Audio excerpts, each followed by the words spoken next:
वो दोनों तेज़ी से बाहर की जानिब बढ़ी थीं। सहन में मोहल्ले की कुछ मुअज़्ज़िज़ अफराद जमा थे और ज़ारा बेगम को मुग़ल्लज़ात बक रहे थे। कहने को तो वो मुअज़्ज़िज़ अफराद थे, लेकिन हरकतों से वो जाहिल लोग थे जिन्हें दूसरों के घर जाकर परेशान करना पसंद था। देख बुढ़िया, 2 हफ्ते से मैं तेरे घर के चक्कर लगा रहा हूँ। रोज़ आने पर टरखा देती है तू मुझे। मेरा किराया चाहिए मुझे, या तो मेरी शर्त मान या फिर मुझे किराया दे, अभी के अभी। आकिल साहब मोहल्ले के कुछ मुअज़्ज़िज़ लोगों को लिए आज फिर ज़ारा बेगम के घर जमा थे। रिश्ते में वो मायरा जवेरिया के सौतेले मामू थे और सलूक भी उनका सौतेलों जैसा ही था। मामू आपको कहा तो है 1 हफ्ते का वक्त दें, आपको किराया मिल जाएगा, लेकिन आपकी शर्त मेरी माँ कभी नहीं मानेगी और ना मैं कभी उन्हें मानने दूंगी। आप बस 1 हफ्ता दे दें हमें, आपको आपका किराया मिल जाएगा और जाए यहाँ से प्लीज़। यकदम जवेरिया ऊंची आवाज़ में चिल्लाई थी। आकिल साहब कह रहा आलूद नज़रों से जवेरिया को जैसे सालिम निगलने को तैयार थे। मैं कह रही हूँ कि जाए यहाँ से। आकिल साहब को वहाँ से हिलता ना देखकर वो दोबारा चिल्लाई थी। देखता हूँ 1 हफ्ते में तुम क्या कर लेती हो। मुझे मेरे पूरे पैसे चाहिए, वरना मैं इस घर की ईंट से ईंट बजा दूंगा। धमकी आमेज अंदाज में कहते वो तेजी से घर से निकले थे और बाकी अफराद भी उनकी मयत में निकलते चले गए। ज़ारा बेगम बेसाख्ता तख्त पर बैठी थी। मायरा फौरन किचन से पानी लेने के लिए भागी थी और जवेरिया ज़ारा बेगम के करीब आई थी। परेशानी हद दर्जा बढ़ गई थी। एक नौकरी की टेंशन और दूसरा आज का हुआ हादसा जवेरिया को बिल्कुल हलकान कर गया था। ब्लैक टी शर्ट और ब्लैक ही ट्राउज़र में वो आम से हुलिये में भी शाइना के दिल की धड़कन बढ़ा गया था। हाशिराएं खाना खा लें, मैंने खुद बनाया है। आप इस वक्त जल्दी में थे तो इसलिए मैं बताना भूल गई कि मैंने ही खाना बना लिया है। तूबा बेगम उसकी चालाकी पर हैरान रह गई थी। लेकिन मैंने तो खाना ऑर्डर कर भी दिया है और तुमने क्यों तकल्लुफ़ किया? अब इसका क्या करूं? फुफ्फो आप मना कर देती शाइना को, आपने भी नहीं बताया। अरे बेटा, आपको तो पता है ना, खाना बनाने में शाइना बहुत तेज़ है। मैं मना करती रही लेकिन इसने 2-4 डिशेस बना ही ली। खैर आप ऑर्डर कैंसिल कर दो, शाइना ने खाना बना तो लिया है। आ जाओ जल्दी से, आपकी पसंद की मैक्रोनी भी बनाई है। थैंक यू फुफ्फो, लेकिन मैं बस राइस लूँगा, आप खाएं ना खाना। थोड़े से राइस डाले। वो बिना किसी की जानिब देखे खाने की जानिब मुतवज्जो था। दिन में मुंतहा और शाम में शाइना। हाशिर को आज का दिन ही बुरा लगा था। कॉफ़ी का कहता वो कमरे की जानिब बढ़ गया। मारी, एक बात बताओगी, क्या मोहब्बत में इजहार ज़रूरी होता है? और तुम उस पर यकीन रखती हो कि इजहार सच्चा होता है या नहीं? गुलाबी लिबास में मलबूस छत पर खड़े चांद को तकती वो मारिया को पुकार बैठी थी। वो जो क्रीम सैलेड के बाउल को सामने रखे खाने में मगन थी। मुंतहा की आवाज़ सुनकर उसने सर उठाया। क्या बोल रही हो? मैं नहीं समझी। कैसा इजहार और कैसा यकीन? कुछ नहीं, तुम बस खाने पर जोर रखो। आफाक भाई को किसी दिन कोई हसीना ले उड़ी तो देखती रह जाओगी। सलाद अचानक मारिया के हलक में फंसा था। मुंतहा, कभी तो अच्छा भी बोल लिया करो। आफाक जी को मैं दूर जाने दूं? ऐसा हो नहीं सकता। और कोई हसीना ले उड़े, ऐसा मैं होने नहीं दूंगी। मोहब्बत की रस्सी से बांध कर रखा है उन्हें मैंने, और वो रह गया इजहार मोहब्बत तो वक्तन फ़वक्तन करते रहते हैं। पुर यकीन लहजे में कहती वो मुंतहा के चेहरे पर मुस्कुराहट लाई थी। अपने भाई की किस्मत पर उसे बेसाख्ता रश्क आया। आप बस अपनी फिक्र करो भाभी जी, लाला का दिल कहीं किसी पर कुर्बान ही ना हो जाए। वैसे भी आपको देखकर तो वो वैसे ही खड़ूस बन जाते हैं, और लाहौर में तो सुना है हसीन परियां रहती हैं। मारिया की अगली बात ने मुंतहा के चेहरे की खुशी को पल भर में गायब किया था। अल्लाह ना करे, बेसाख्ता मुंतहा के मुंह से निकला था। मारिया, तुम कभी सोच समझ कर ना बोलना, हमेशा जब भी बोलना उल्टा ही बोलना। हाशिर लाख ला ताल्लुकी का इजहार करें, लेकिन वो मुझे कभी धोखा नहीं देंगे। खुद से बढ़कर यकीन है। चाहते हैं बहुत मुझे, लेकिन बस इजहार नहीं करते। शायद वो जानते नहीं कि उनका एक इजहार मेरी बेचैन रूह को करार पहुंचा देगा। मारिया, इजहार एक खून जैसा है जो लफ्ज़ों के ज़रिए बेचैन दिल को पहुंचाया जाता है। इजहार ही तो मोहब्बत की पहली कड़ी है। जिसे खून की ज़रूरत जिस्म को जैसे जिस्म को खून की ज़रूरत होती है ना, इसी तरह मोहब्बत को भी इजहार की ज़रूरत होती है, जो बेचैनी में राहत का काम कर जाता है। लेकिन मेरे बेचैन दिल का सुकून न जाने कहाँ है। कब इस बेताब दिल पर हाशिर की मोहब्बत के चंद अल्फाज की ठंडी फुहार पड़ेगी? बेसाख्ता सोचती वो इर्द गिर्द का मंजर ही भुला बैठी। ओह, एकदम उसे बाजू पर चुभन का एहसास हुआ। कहाँ खो गई भाभी जी? लाला कल ही गए हैं, इतनी जल्दी वापस नहीं आने वाले। अभी से दीद की राहों पर ना चलो भाभी जी, दीद के लिए अभी 1 महीना इंतजार करना होगा। बाजू पर चुटकी काट कर मुंतहा को छेड़ती। पल भर में वो वहां से फरार हुई। رکو ماری، آج تم بچوگی نہیں میرے ہاتھوں سے، چھوڑوں گی نہیں میں تمہیں آج۔ کل بھی اپنے بھائی کی موجودگی کا فائدہ اٹھا کر مجھے بیوقوف بنا دیا تھا، لیکن آج نہیں، مصنوعی غصے سے کہتی وہ ماریا کے پیچھے لپکی۔ یقیناً آج ماریا کی درگت بننے والی تھی۔ ہمدان نہیں آیا ابھی تک موم؟ ڈائننگ ہال میں بیٹھے اس نے سمرین بیگم سے استفسار کیا تھا۔ کہہ تو رہا تھا کہ 10 بجے تک آ جائے گا، لیکن اس لڑکے کی ٹائمنگ ہمیشہ ہی غلط ہوتی ہے۔ اور بیٹا آپ کھانا کھا لو، وہ آ جائے گا، 10 بج چکے ہیں اور آپ کو آفس جانا ہوتا ہے۔ موم آپ جانتی ہیں میں اس کے بغیر نہیں کھانا کھاتا، جب آ جائے گا تو کھا لیں گے کھانا بھی۔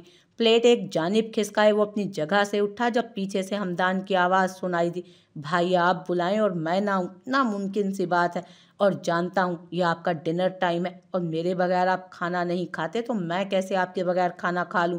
اور آپ کو ویٹ کروانا میرے لیے ایک جرم سے بڑھ کر نہیں ہے۔ کندھے پر دونوں بازو حائل کیے وہ غازان کو مسکرانے پر مجبور کر گیا۔ کیسی ہیں آپ موم؟ اور بھائی کو کیا کہہ رہی تھیں کہ کھانا کھا لیں؟ مطلب بھائی کو میرے بغیر کھانے کو کہہ رہی تھی؟ مصنوعی خفگی سے کہتا وہ چیئر پر بیٹھ گیا تھا۔ دنیا ظالم ہو گئی، ماں نہ رہی، بھائی کو بھائی سے دور کر رہی ہیں، حالانکہ یہ کام بھابیاں کرتی ہیں، لیکن یہاں تو میری موم ہی بھائی کو بھائی سے دور کر رہی ہے۔ نہ جانے بھابھی کیا کیا کرے گی۔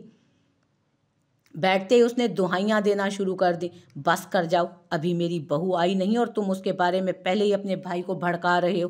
اب بتاؤ غازان، کب یہ خوشی کی خبر سنا رہے ہو یا میں ہی کوئی لڑکی دیکھوں آپ کے لیے؟ غازان کا ہاتھ تھما تھا اور ہمدان کے چہرے پر شیطانی مسکراہٹ نمودار ہوئی تھی۔ جانتا تھا اس ٹاپک سے ہمیشہ غازان کی جان جاتی تھی اور ہمدان کی بھی شرارت کی رگ پھڑکی تھی۔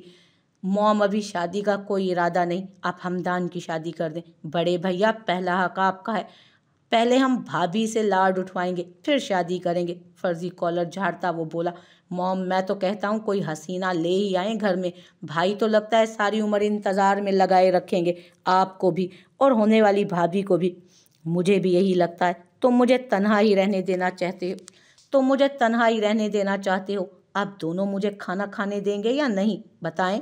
چمچ کو پلیٹ میں پٹک کر وہ اپنی جگہ سے اٹھا تھا۔ بڑے بھیا آپ تو غصہ کر گئے، ارے بیٹھ جائیے موم، اس ٹاپک کو چھوڑ دیں، بھیا جی کھانا کھا لیں پھر بات کریں گے، ریلیکس بھائی بیٹھیں۔ آنکھ کے اشارے سے اس نے سمرین بیگم کو چپ رہنے کا کہا تھا۔ غازان کی ذرا سی تکلیف بھی ہمدان کو سوئی کی طرح دل میں چبھتی ہوئی محسوس ہوئی تھی۔ اس کا کھانا ادھورا چھوڑ دینا بھی ہمدان کو تکلیف دے رہا تھا۔ بے تحاشا محبت تھی اسے غازان سے، اور محبت کی یہ شدت یقیناً کچھ انوکھا کرنے والی تھی۔ چت لیٹی وہ منہ پر بازو رکھے گہری سوچ میں گم تھی۔ نوکری کی کچھ سمجھ نہیں آ رہی تھی کہ کہاں سے ملے گی۔ ایک نئی پریشانی سر اٹھائے کھڑی تھی، کس طرف جاؤں کچھ سمجھ نہیں آ رہا، کوئی راہ نہیں دکھ رہی مجھے، کچھ تو امید نظر آئے، اور وہ کارڈ اگر اس کے پاس میں چلی جاؤں تو نہ جانے وہ مجھے کس کماش کی لڑکی سمجھے۔ نہیں میں نہیں جاؤں گی، پر مجھے اس کی آفر سن لینی چاہیے تھی، لیکن نہ جانے کیا آفر تھی۔ خود سے ہی مخاطب وہ منصوبوں کی توڑ جوڑ میں مگن تھی۔ آپ ہی سو گئی کیا؟ خاموشی میں مائرہ کی آواز گونجی تھی، لیکن جواب ندارت۔ یکدم بازو سے پکڑ کر مائرہ نے اسے ہلایا۔ ہاں کہ کیا ہوا، خیر تو ہے، امی تو ٹھیک ہے؟ یکدم ہڑبڑا کر وہ اٹھی تھی۔ جی آپ ہی سب ٹھیک ہے، آپ مجھے ٹھیک نہیں لگ رہی صبح سے، جب آپ آئی تھیں تب بھی کافی پریشان تھی، ماموں تو آگے بھی آتے رہتے ہیں، لیکن آج آپ کچھ زیادہ ہی پریشان ہیں، کیا کچھ ہوا ہے؟ نوکری کا کیا بنا، ملی یا نہیں؟ نوکری کا سنتے ہی اسے ہمدان کی آفر یاد آئی، لیکن مائرہ سے ذکر کر کے وہ اسے پریشان نہیں کر سکتی تھی۔ نہیں ملی، اور تم سو جاؤ، تم نے صبح کام پر بھی جانا ہے، ایک کمپنی میں ویکنسی خالی ہے، صبح جاؤں گی، انشاءاللہ مل جائے گی، امید تو پوری ہے، اور میری کوالیفیکیشن بھی ان کی ڈیمانڈ کے مطابق ہے، بس کسی طرح وہ نوکری مل جائے، اب سو جاؤ، پریشان مت ہو، سب ٹھیک ہو جائے گا۔ مائرہ کو کہتی وہ رخ موڑ گئی، اپنی ذہنی الجھن میں وہ مائرہ کو پریشان کرنا ہی نہیں چاہتی تھی۔ صبح کا سورج پوری آب و تاب کے ساتھ چمکا تھا، پردوں سے چھن کر آتی روشنی سیدھا بیڈ پر لیٹے وجود پر پڑ رہی تھی۔ دن کے 12 بجے تک وہ وجود ہوش سے بیگانہ بیڈ پر نیند میں غرق پڑا تھا۔ سائڈ ٹیبل پر مسلسل بجتا فون نیند میں خلل پیدا کر رہا تھا۔ لگتا تھا بیڈ پر لیٹا شخص آج ساری زندگی کی نیند پوری کر دینا چاہتا تھا۔ 6 دن سے مسلسل آدھی ادھوری نیند لینے کی وجہ سے حالت بہت خراب تھی۔ آفاق کی آنکھ لگنا تھی، آج کھلنا ناممکن ہے، لیکن موبائل پر ہوتی رنگ مسلسل نیند میں خلل ڈال رہی تھی۔ ہاتھ بڑھا کر اس نے موبائل سوئچ آف کیا تھا اور دوبارہ نیند میں غرق ہوا، لیکن کچھ یاد آنے پر یکدم ہڑبڑایا تھا۔ آج تو ہر حال میں حویلی پہنچنا ہے ورنہ آغا جان خود آ جائیں گے۔ رات کی آغا جان کی دھمکی یاد آئی تھی اسے، اگر کل رات تک مجھے یہاں نہ ملے تو میں خود لینے آؤں گا اور پورے سٹاف کے سامنے کان پکڑ کر لے جاؤں گا تمہیں۔ تیزی سے اٹھ کر وہ واش روم کی جانب بڑھا تھا۔ کچھ دیر تک نکسک سا تیار، وہ گاؤں جانے کو تیار تھا۔ آ رہا ہوں آغا جان، شام تک ملتے ہیں اور تیار رہیے گا، آج کھانا آپ کے فیورٹ کک کے ہاتھوں کا بنے گا۔ فون کان سے لگائے وہ گاڑی سٹارٹ کیے گیٹ سے باہر نکلتا چلا گیا۔ سبز شلوار سوٹ پہنے، بڑا سا دوپٹہ شانوں پر پھیلائے، شیشے کے سامنے کھڑی وہ گہری سوچ میں مگن تھی۔ نہ جانے آج بھی نوکری ملنی تھی یا نہیں، کارڈ تھا کہ ذہن سے نکلنے کا نام نہیں لے رہا تھا۔ کچھ ہمدان کا انداز اسے بھلایا نہیں جا رہا تھا۔ آخر اس کا یقین اتنا پختہ کیوں تھا؟ میں نے تو کافی تلخ انداز میں بات کی تھی، اور اس کے بھائی کی آنکھوں میں میرے لیے نفرت کیوں تھی؟ وجہ تو ہوگی نا کچھ۔ اف کیا مصیبت ہے! برش ڈریسر پر پھینک کر وہ کرسی پر جا بیٹھی تھی۔ میرے ذہن سے کل کا واقعہ کیوں نہیں نکل رہا؟ نہیں، میں کبھی اس کے پاس نہیں جاؤں گی۔ سیاہ حجاب اپنے ارد گرد لپیٹے وہ جلدی سے کمرے سے باہر نکلی تھی۔ صحن میں زارا بیگم پر نظر پڑتے ہی وہ ان کی طرف بڑھ گئی۔ امی آپ پریشان نہ ہوں، آج کوشش کروں گی نوکری مل جائے گی، بس اپنا خیال رکھیں۔ اور اگر نہ ملی تو کیا کرے گی؟ زارا بیگم کے سوال سے وہ یکدم چپ ہوئی۔ مان لے گی اپنے ماموں کی شرط اور کر لے گی اس مانی سے شادی؟ بتا مجھے، کرے گی شادی؟ اتنا پڑھانے کا کیا فائدہ ہوا تجھے؟ پیسہ بھی حرام رستے گیا اور ہاتھ بھی کچھ نہ آیا۔ یہی اگر تو لوگوں کے گھر کام کاج کرتی اور میری بات مانتی تو لاکھوں میں کھیل رہے ہوتے، لیکن تجھے تو اپنی مرضی کرنی تھی۔ ارے تجھ سے اچھی تو مائرہ ہے، کم از کم میری بات کا بھرم تو رکھا، جس طرف اشارہ کیا اس طرف اپنا رخ موڑ لیا، لیکن ایک تو ناہنجار اولاد سنتی ہی نہیں۔ آج آخری دن ہے، اگر آج بھی نوکری نہ ملی تو تجھے میری بات ماننی ہوگی، کرنی ہوگی اس مانی سے شادی، سمجھ گئی نا؟ زارا بیگم کی زبان لگتا تھا جویریہ کی ذات کے بقیے ادھیڑنے والی تھی۔ پھر آپ بھی میری بات سن لیں، میں مر جاؤں گی لیکن اس مانی سے شادی نہیں کروں گی، اور نوکری مل جانے کی خبر کے ساتھ ہی گھر میں آؤں گی۔ تیزی سے اٹھ کر وہ بیگ سنبھالے دروازے سے نکلتی چلی گئی۔ گاڑی کا ہارن سنتے ہی کچن میں کھڑے وجود کے دل کی دھڑکن بڑھ گئی تھی۔ 1 مہینے کے کٹھن انتظار کے بعد آخر وہ دشمن جان حویلی لوٹ ہی آیا تھا۔ شامی کباب فرائی کرتے ہاتھوں میں واضح لڑکھڑاہٹ تھی۔ نن صاحبہ، کیا ہوا؟ یہ ہاتھوں میں لرزش کیسی ہے؟ کیا سن لیا جو ہاتھ کانپ رہے ہیں؟ منتہا کی شرارت سے بھرپور آواز کچن میں گونجی اور ماریا کو آج اپنی شامت پکی لگ رہی تھی۔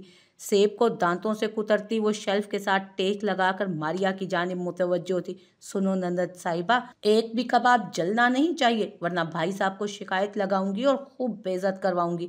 سنا ہے خاص خبر آنے والی ہے، تبھی آغا جان نے دھمکی دے کر بھائی کو بلایا ہے۔ مطلب نند بھابھی کے رتبے پر فائز ہونے والی ہے اور بھابھی نند بننے والی ہے۔ اب آئے گا مزہ۔ اپنے لالا کے سامنے تو بہت تنگ کرتی ہو نا مجھے، اب میری باری ہے تنگ کرنے کی۔ بچوں گن گن کے بدلے لوں گی میں۔ کیا کہہ رہی تھیں کہ بھابھی جی کو لالا یاد آ رہے ہیں؟ بھابھی ابھی گئے ہیں دید کی راہ پر، نہ چلو، اور نہ جانے کیا کیا۔ ماریا کی نقل اتارتی وہ پرانا حساب برابر کر رہی تھی۔ اب بتاؤ ہونے والی بھابھی جی، کیسا لگ رہا ہے؟ دل کی دھڑکن کس سپیڈ سے چل رہی ہے؟ ذرا سا قریب جھکے گہری سرگوشی میں کہتی وہ ماریا کو حواس باختہ کر رہی تھی۔ منتہا تنگ نہ کرو، اگر شامی کباب جل گئے نا تو امی نے میری جان لے لینی ہے، اور ابی جان کا تو پتہ ہے نا، جب وہ جوش میں آ جائیں تو پھر کسی کا لحاظ نہیں کرتی۔ اور دیکھو ابھی بدلہ بھول جاؤ نا، بعد میں سارے حساب چکتے کر لینا، ابھی بخش دو میری پیاری بھابھی، میری جان۔ ماریا کی پیار بھری منت دیکھ کر منتہا کے چہرے پر بے ساختہ مسکراہٹ آئی تھی۔ اوکے اوکے، بخش دیا ہونے والی بھابھی جی آپ کو، آپ شامی کباب فرائی کرو، میں بھائی سے مل کر آتی ہوں۔ جاتے جاتے بھی وہ اسے چھیڑ گئی تھی۔ ہمدانی امپائر حاشر ہمدانی کی محنت کا منہ بولتا ثبوت تھا۔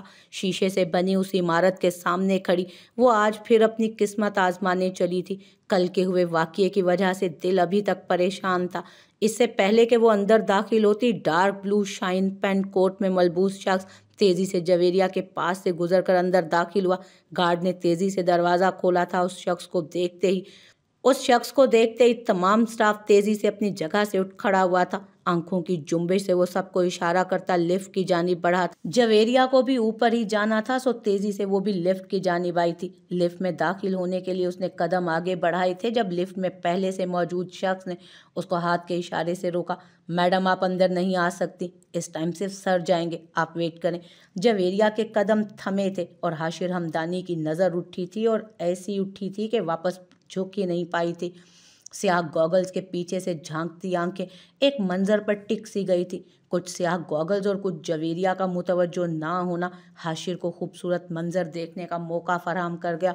सादगी की आला मिसाल बनी, वो सीधा हाशिर के दिल पर वार कर गई। जिस सादगी और पाकीज़गी की तलाश थी उसे आज यूं सामने आई थी कि बेसाख्ता दिल थाम सा गया। आने दो इन्हें, उंगली से इशारा देकर उसने जवेरिया को अंदर आने का कहा।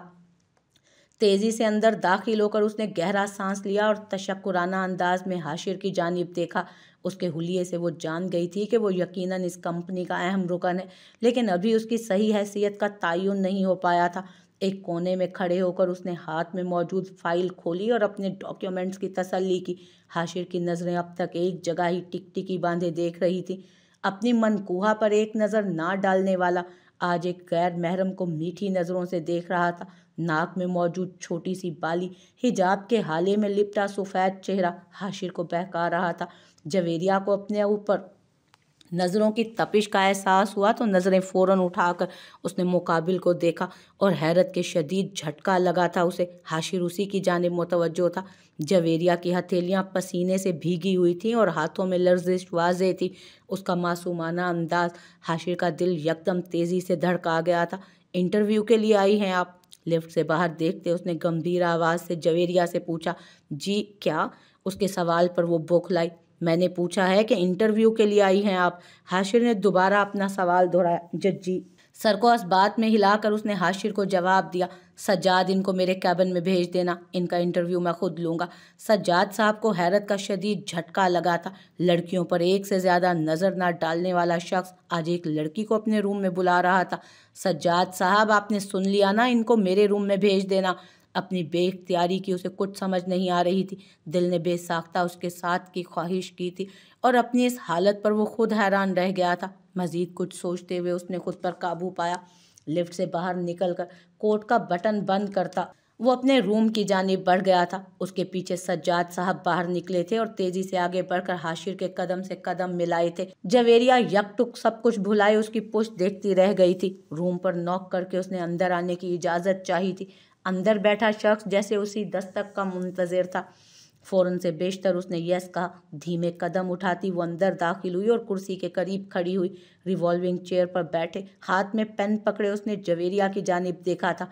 कैसी कशिश थी जो उसे अपनी जानिब खींच रही थी। अपने दिल की हालत पर उसे हैरत हो रही थी। हाथ के इशारे से उसने उसे बैठने का इशारा किया।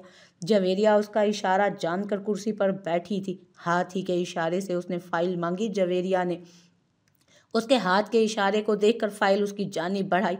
जवेरिया को उस शख्स पर हैरत हुई। ज़ुबान का इस्तेमाल उसने शायद सीखा नहीं था।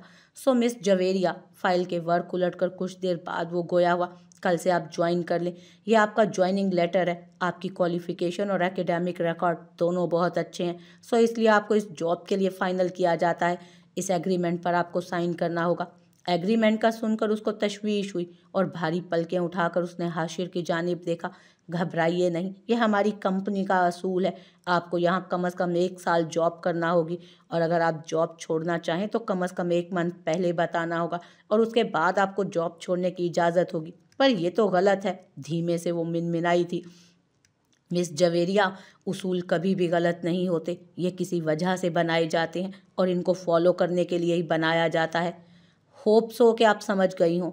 जॉब की ज़रूरत थी तो एग्रीमेंट साइन करना भी एक तरह से वबाले जान था। आंखों के सामने घर की दगरगूं हालत घूम गई थी। काफ़ी कठिन तरीके से आज जॉब मिल ही गई थी और वो किसी भी तरीके से इसे गंवाना नहीं चाहती थी। कुछ सोचकर उसने एग्रीमेंट साइन कर दिया और ज्वाइनिंग लेटर हाथ में पकड़कर हाशिर की इजाज़त लेकर वो वहाँ से निकलती चली गई। कमरे में खड़ी वो उस वक्त अपना हुस्न संवारने में मगन थी। मेकअप से उसे हद दर्जा मोहब्बत थी। लबों पर मौजूद लाली मुंतहा को सबसे अलग बनाती थी। हाशिर के बाद मुंतहा को मेकअप अपनी दूसरी मोहब्बत लगती थी।